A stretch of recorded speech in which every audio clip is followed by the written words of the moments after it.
purchase and inventory click කරලා මෙතන suppliers click කරන්න. මෙතනදී ඔයා supply කෙනෙක් මුලින්ම හදා ගන්න අවශ්‍යයි system එකේ වැඩ කරනකොට.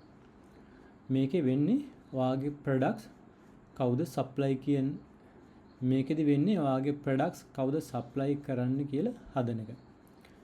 ඉතින් මෙතන add new supplier ගිහිල්ලා ඔයාට පුළුවන් supplier කෙනෙක් add කරගන්න. supplier ගේ ඔයාට නම විතරක් දෙන්න පුළුවන් නැත්නම් මේ information fill කරන්න පුළුවන්. අන්තිමට ඔයාට පුළුවන් මේක save කරන්න. create supplier කරන්න. මේකෙදි වෙන්නේ ඔයා හදන supplier හරහා තමයි ඔයාට purchase order එක යවන්න පුළුවන් වෙන්නේ.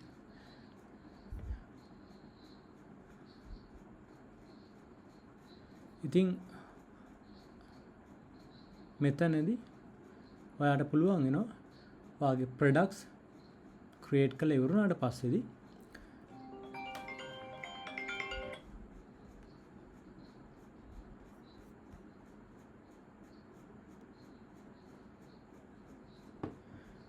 මෙතනදී ඔයාලට පුළුවන් වෙනවා products create කරලා ඉවරුනාට පස්සේදී purchase order එකක් හදන්න ඔයාගේ product එකකට.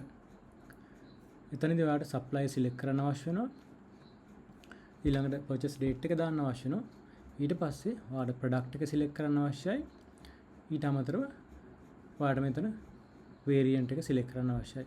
අපි මෙතන default variant එක දැන්න තියෙන්නේ variants හැදලා තියෙන විදිහට අපි ඉස්සරහට පෙන්නන්නම්. මේ quantity එක unit price එක total cost එක fill වෙනවා. ඊට පස්සේ ඔයාලට තියෙන මෙතන create purchase order කරන්න.